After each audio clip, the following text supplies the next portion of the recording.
Hai parents, kembali lagi dengan saya di channel Bincangin Aja. Kali ini kita akan bincang-bincang tentang tips agar anak terhindar dari kejahatan seksual. Kejahatan seksual atau yang lebih dikenal dengan pelecehan seksual itu kasusnya dari hari ke hari semakin meningkat. Dan pelaku pelecehan seksual ini tidak hanya orang asing atau orang yang belum dikenal sebelumnya oleh korban, tapi sebagian besar pelaku pelecehan seksual adalah orang-orang terdekat dari korban. Pelaku pelecehan seksual itu sebagian besar adalah orang yang dikenal oleh korban yang di dalam kesehariannya itu sering berinteraksi dengan korban. Dan di banyak kasus, anak-anak yang menjadi korban pelecehan seksual itu tidak berani atau tidak langsung menceritakan pada saat itu juga kejadian yang mereka alami. Ada beberapa alasan kenapa anak-anak yang menjadi korban pelecehan seksual itu tidak menceritakan kejadian yang mereka alami atau peristiwa yang mereka alami kepada orang tua atau kepada orang dewasa yang ada di sekitar mereka. Alasan pertama adalah karena mereka diancam oleh pelaku. Apakah itu diancam akan dibunuh, atau diancam akan disiksa, atau diancam akan dipermalukan, dan lain sebagainya. Nah, dengan adanya ancaman ini, membuat anak yang menjadi korban kekerasan seksual itu menjadi takut untuk menceritakan kepada orang lain apa yang sudah mereka alami. Karena mereka takut bahwa pelaku akan merealisasikan ancaman tersebut. Nah, ini biasanya adalah orang-orang yang dikenal oleh korban. Nah, ketika pelakunya adalah orang yang dikenal oleh korban, yang setiap hari dilihat oleh korban, nah dengan adanya ancaman tersebut, tentu saja anak yang menjadi korban pelecehan ini ketakutannya akan semakin menjadi, karena kemungkinan untuk pelaku merealisasikan ancamannya tersebut potensinya besar, karena mereka setiap hari bertemu.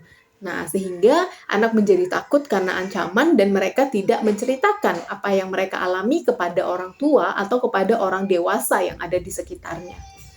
Nah, lalu alasan kedua, kenapa anak-anak yang menjadi korban kekerasan seksual itu tidak menceritakan apa yang mereka alami kepada orang tua atau kepada orang dewasa yang ada di sekitarnya adalah bahwa mereka tidak tahu atau mereka tidak punya pemahaman bahwa apa yang sedang mereka alami, apa yang sedang dilakukan oleh pelaku itu merupakan tindak kejahatan yang disebut dengan pelecehan seksual. Mereka tidak punya pemahaman tersebut. Mereka tidak tahu apa sih sebenarnya yang sedang dilakukan oleh pelaku terhadap mereka. Mereka tidak memiliki pemahaman bahwa hal tersebut adalah sesuatu yang merugikan mereka. Nah, sehingga mereka merasa tidak perlu menceritakan hal tersebut karena mereka nggak tahu itu apa. Karena mereka tidak punya pemahaman akan hal tersebut.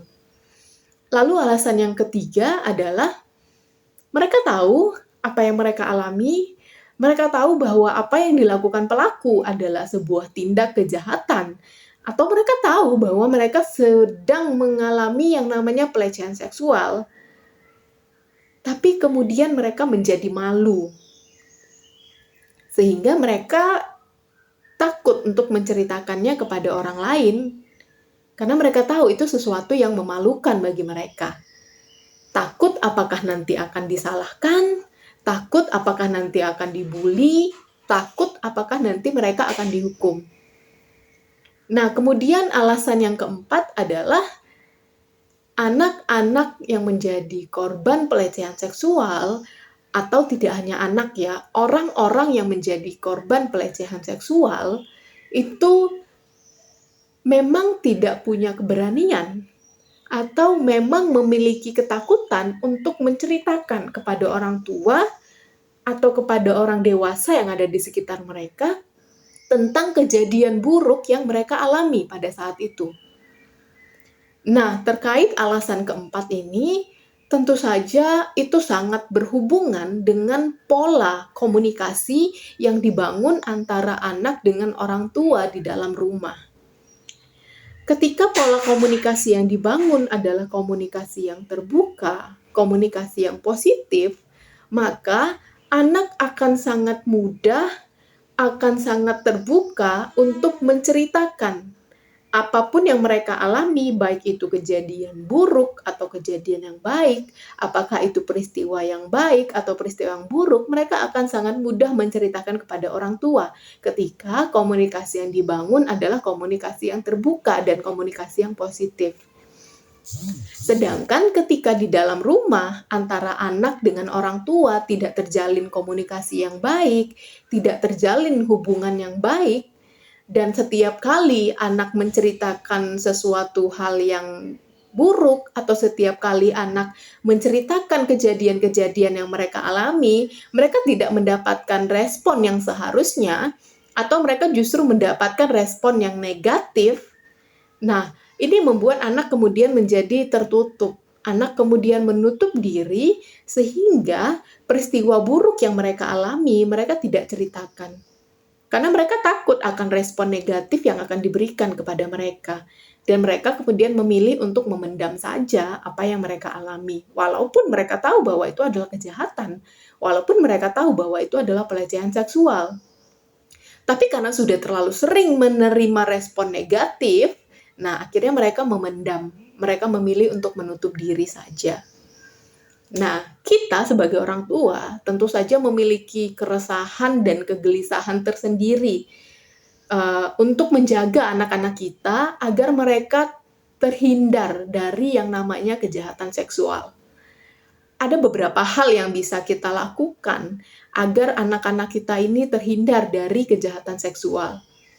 Hal yang pertama adalah tentu saja dengan memberikan pendidikan seks atau seks edukasi yang tepat. Nah, seks edukasi ini kita bisa memberikan pemahaman kepada anak sesuai dengan usia mereka.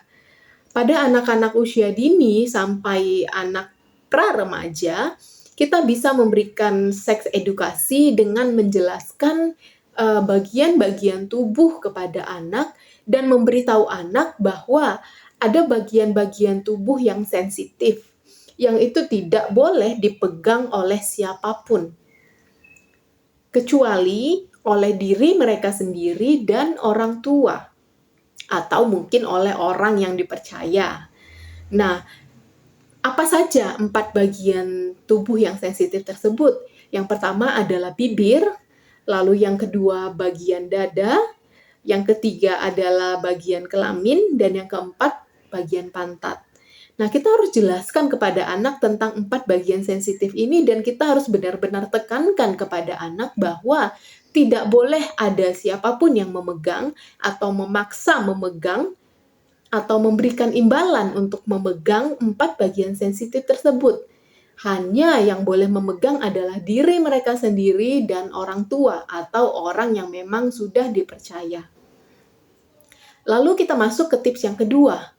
Tips yang kedua adalah kita harus mengajarkan anak untuk mempertahankan diri atau untuk membela diri.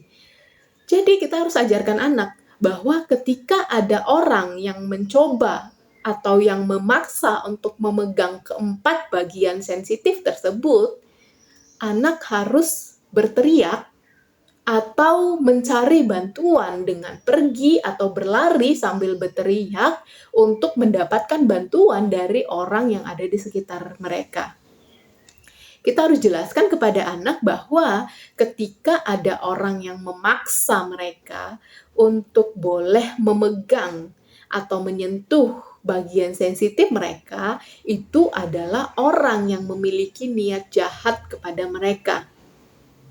Nah, sehingga anak akan aware ketika ada yang berusaha untuk menyentuh 4 bagian sensitif tersebut, anak akan aware, oh, ini berarti sesuatu yang jahat akan terjadi padaku. Nah, maka kamu harus teriak.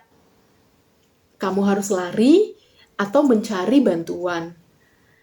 Tips yang ketiga adalah kita harus menjelaskan kepada anak bahwa mereka tidak boleh menerima imbalan apapun atau menerima makanan apapun atau hadiah apapun untuk orang lain boleh menyentuh bagian sensitif mereka. Jadi bagian sensitif mereka itu memang tidak boleh disentuh oleh siapapun. Sekalipun diberikan imbalan atau sekalipun diberikan hadiah, tetap hukumnya adalah tidak boleh disentuh oleh siapapun kecuali diri mereka sendiri dan orang tua. Tips yang keempat adalah kita harus menjelaskan kepada anak bahwa mereka harus menceritakan peristiwa-peristiwa apapun yang mereka alami ketika tidak bersama kita, ketika sedang tidak bersama dengan orang tua. Baik itu peristiwa yang baik ataupun peristiwa yang tidak baik, mereka harus menceritakan kepada kita, bukan untuk mereka dihukum atau mereka akan dimarahi, tapi kita harus jelaskan bahwa kita ingin mengetahui apa yang mereka alami, kita ingin mengetahui apa yang terjadi pada mereka, karena kita sebagai orang tua itu peduli dan sayang kepada mereka. Karena kita tidak ingin ada hal-hal yang buruk yang terjadi terhadap mereka. Nah, dengan menjelaskan seperti itu, anak akan memiliki rasa aman dan rasa nyaman, sehingga mereka tidak akan merasa terintimidasi ketika harus menceritakan hal-hal yang tidak baik yang terjadi kepada mereka. Sehingga akan ada keterbukaan, dan kalaupun anak mengalami percobaan pelecehan seksual oleh orang lain, dapat dengan cepat kita hindari karena kita sudah mengajarkan anak untuk segera menceritakan apapun yang mereka alami di luar pengawasan kita sebagai orang tua. Nah, dengan menjalankan 4 tips sederhana tersebut, harapannya anak-anak kita dapat terhindar dari pelecehan seksual dan mereka dapat berkembang sesuai dengan kemampuan mereka masing-masing. Demikian bincang-bincang kita hari ini. Sampai ketemu di bincang-bincang selanjutnya. Salam.